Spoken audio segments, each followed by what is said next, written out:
शुभ प्रभातम। नमस्कार प्यारे विद्यार्थियों, जैसा कि हमें हमारे अपने YouTube चैनल शहर हैप्पीनेस संस्कृत एजुकेशन पर रेस्पॉन्स मिल रहे हैं, उसके लिए आप सबका बहुत बहुत आभार और धन्यवाद।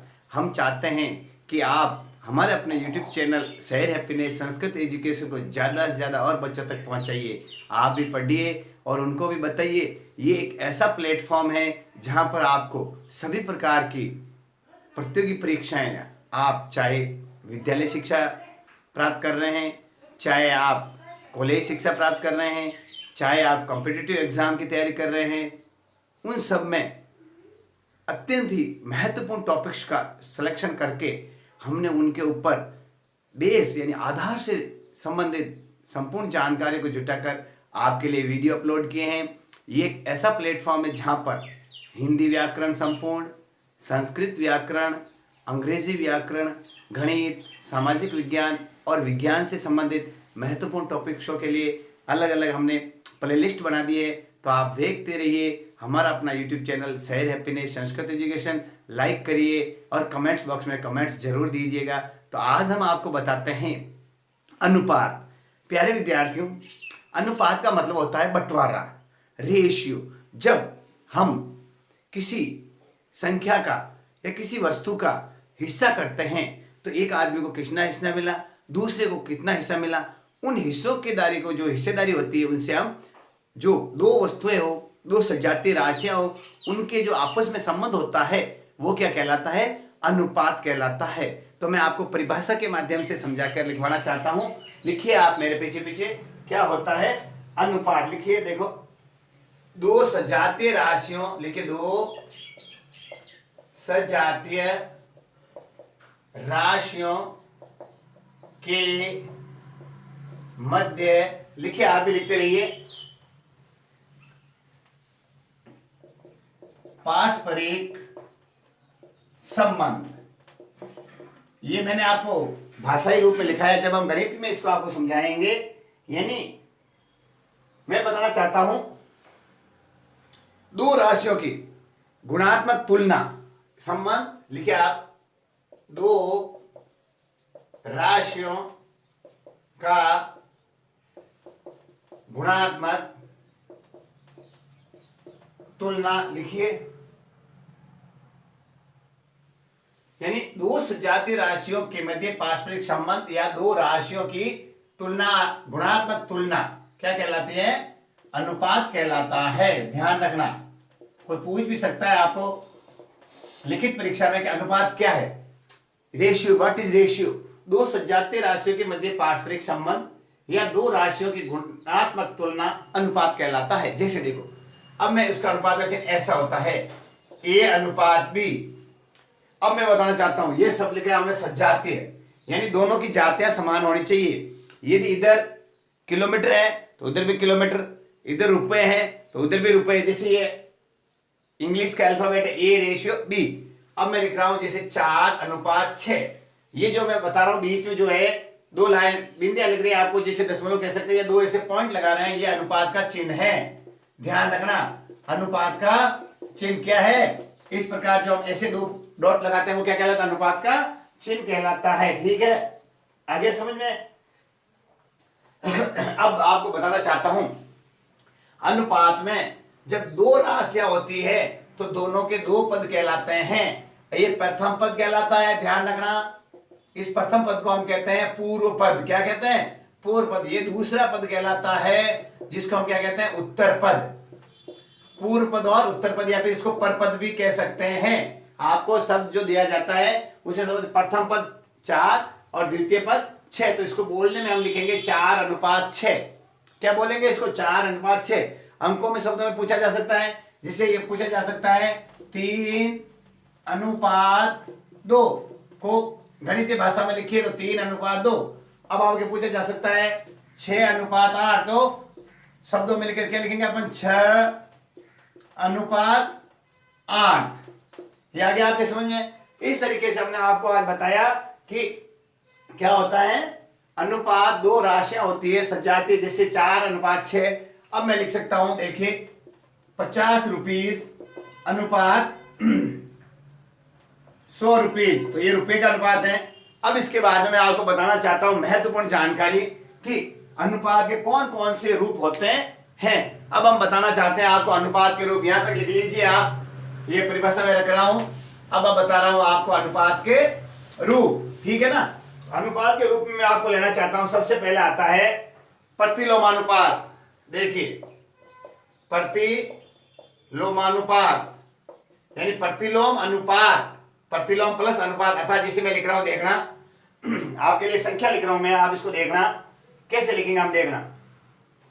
यह लिखा मैंने ए अनुपात बी, देख लिया आपने, तो क्या लिखा मैंने पहले ए अनुपात बी। अब लिख रहा हूं यहां पे बी अनुपात ए, और ऐसा जो चिन्ह होता है वो किसका कहलाता है भैया, प्रतिलोम अनुपात का होता है। अर्थात मैं बताना चाहता हूं यानी जब एक अनुपात का पूर्व पद दूसरे का उत्तर पद और उत्तर पद दूसरे का पूर्व पद बन जाता है तो वो क्या, प्रतिलोम अनुपात, या फिर एक शब्द और अपन क्या, व्युत्क्रमानुपात। व्युत्क्रमानुपात कैसे, हमें बदले मैं बताना चाहता हूं 6 अनुपात 9, प्रथम पद 6 उत्तर पद 9।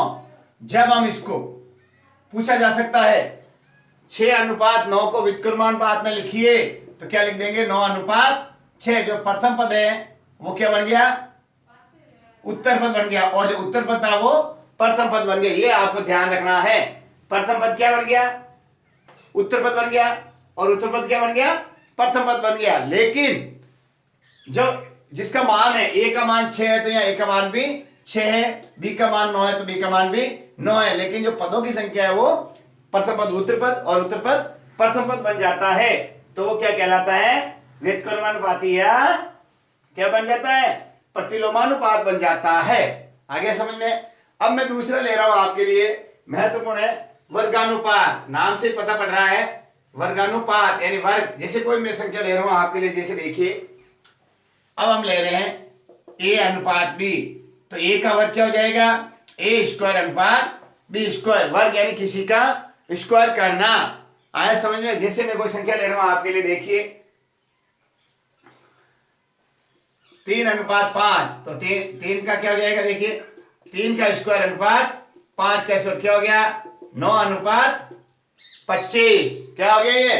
अब पूछा जा सकता है 3 अनुपात 5 का वर्गानुपात लिखिए, आपको परीक्षा में पूछा जा सकता है। क्या पूछा जा सकता है, 3 अनुपात 5 का वर्गानुपात बताइए, तो परीक्षा में ऐसा आ सकता है 3 अनुपात 25 ए में, बी में आ सकता है 9 अनुपात 25, सी में आ सकता है 9 अनुपात 5, डी में आ सकता है इनमें से कोई नहीं। तो आपको क्या करना है, वर्गानुपात पूछा जाए तो वर्ग यानी उसी संख्या को, जैसे 3 है तो 3 का 3 से गुणा करने पे इसका वर्ग आ जाएगा 9, और 5 को 5 से गुणा करने पे इसका वर्ग आ जाएगा 25।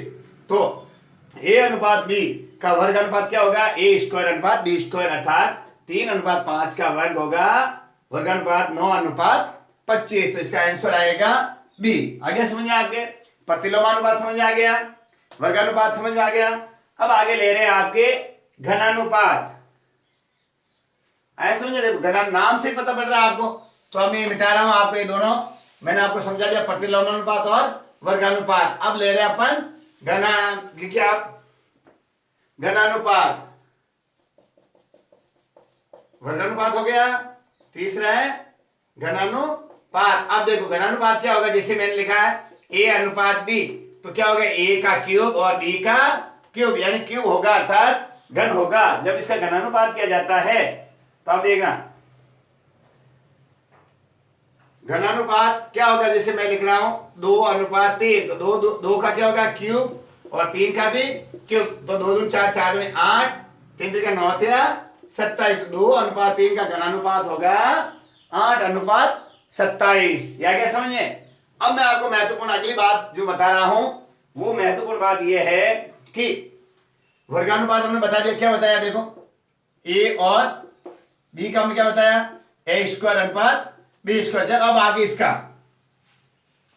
वर्गानुपात के बाद में वर्गमूलानुपात, ध्यान रखो, देखो वर्गमूलानुपात इसका उल्टा, यानी ए स्क्वायर अनुपात बी स्क्वायर का वर्गानुपात क्या होगा भाई, ए अनुपात बी। जैसे मैं संख्या ले रहा हूं, देखना 16:36। तो इसका क्या होगा, यानी 16 का वर्गमूल निकालेंगे और 36 का वर्गमूल निकालेंगे। 16 का 4 और 36 का 6। ये इस तरीके से आपको ध्यान रखना है कि हम वर्गानुपात कैसे निकालेंगे। तो क्या हो गया इसका, देखो ए स्क्वायर बी स्क्वायर के करें क्या होगा, रूट ए और रूट बी। तो रूट 16 और रूट 36 का वर्गमूल क्या हो जाएगा, 4 और 6 आ जाएगा। ये आपको समझ आ गया किस प्रकार हम इनको सॉल्व कर सकते हैं। पूछा जा सकता है 16:36 का वर्गमूलानुपात बताइए। तो इसका क्या निकालना पड़ेगा, हमको वर्गमूल निकालना पड़ेगा 16 और 36 का। तो 4 और 6 हो जाएगा। ठीक उसी प्रकार वर्गमूलानुपात, इसका क्या हो जाएगा, घनमूलानुपात। अर्थात जैसे ए क्यूब दे रखा है और बी क्यूब देगा, तो इसका क्या करना अपन को, ए और बी। तो इसे क्या निकालना पड़ेगा अपन को, घनमूल निकालना पड़ेगा। क्या निकालना पड़ेगा, घनमूल निकालना पड़ेगा। जैसे देखो 64 दे रखा है और 125 दे रखा है। 64 और 125 का हम क्या करेंगे, घनमूल निकालेंगे। क्या निकालेंगे, क्या निकालेंगे प्यारे विद्यार्थी बताइए, बोलिए क्या निकाले, घनमूल। तो घनमूल क्या होगा, 64 का 4 और 125 का 5, यानी क्या करेंगे वो घनमूल। अब आपको एक महत्वपूर्ण बात, क्या होते हैं वर्गमूल, क्या है वर्ग, क्या है घन, क्या है घनमूल, इन सबसे संबंधित बहुत ही महत्वपूर्ण वीडियो हमने हमारे अपने YouTube चैनल शहर हैप्पीनेस संस्कृत एजुकेशन पर अपलोड किए हैं। आप विजिट कीजिए, वहां पर आपको प्लेलिस्ट में सारे वीडियो अपलोडेड मिलेंगे।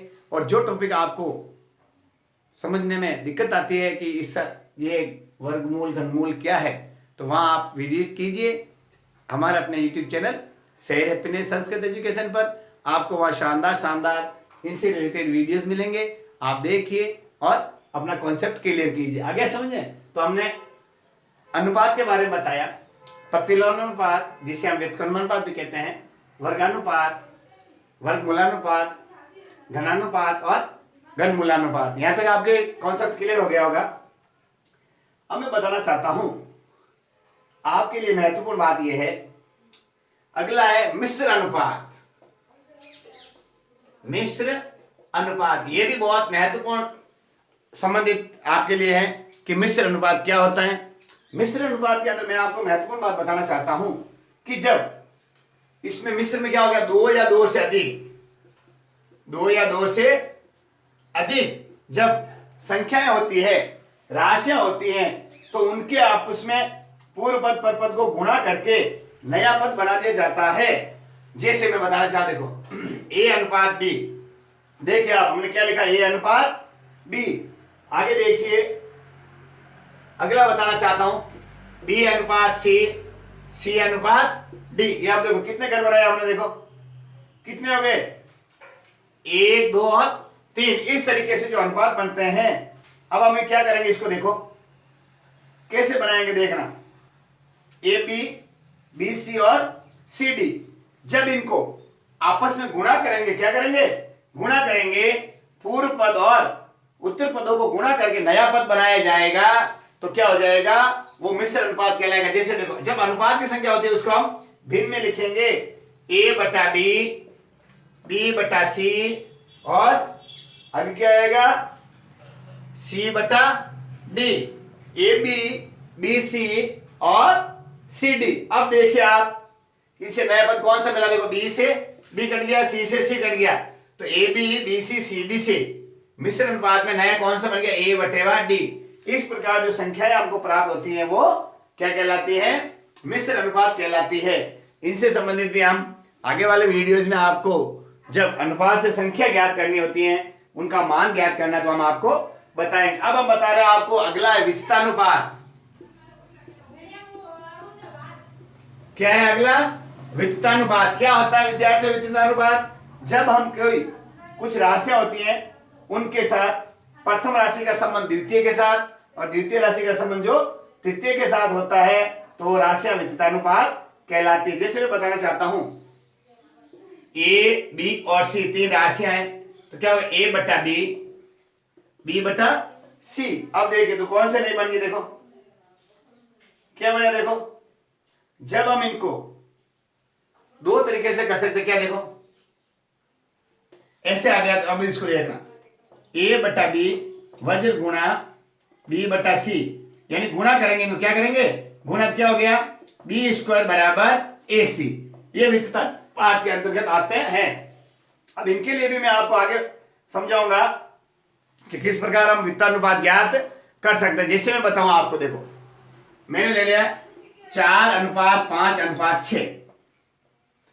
अब 4 का मान क्या है, ए बराबर 4, बी बराबर 5 और सी बराबर 6, तो ए बटा बी यानी 4/5 बराबर 5/6, तो क्या हो गया देखो।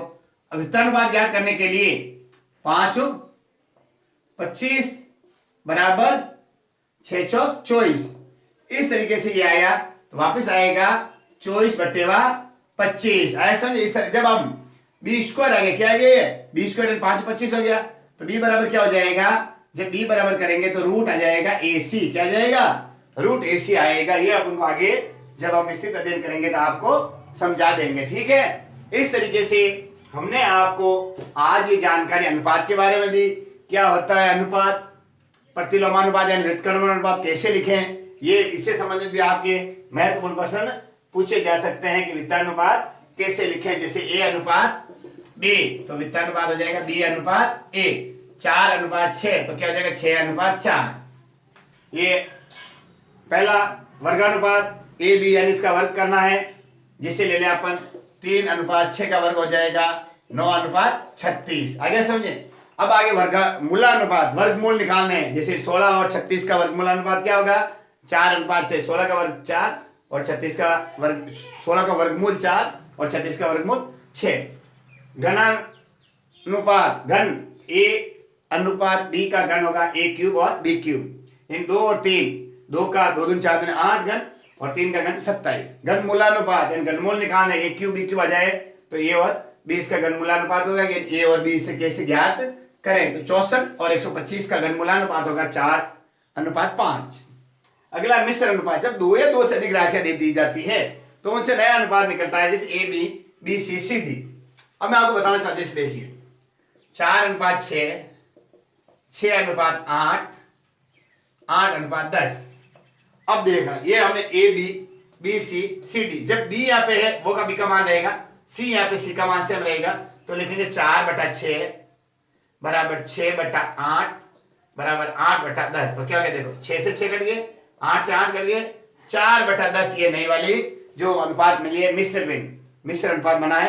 अब मैं आपको बताना चाहता हूं अनुपात को सरल रूप में कैसे बनाएं, इनसे संबंधित जानकारी यह अनुपात में प्रथमानुपाती, द्वितीयानुपाती, तृतीयानुपाती और चतुर्थानुपाती किस प्रकार ज्ञात किए जाते हैं, इनसे रिलेटेड वीडियोस हम आपको कल बताएंगे। तो देखते रहिए आप सब हमारे अपने YouTube चैनल को, और विद्यार्थियों तक ज़्यादा पहुँचाइए।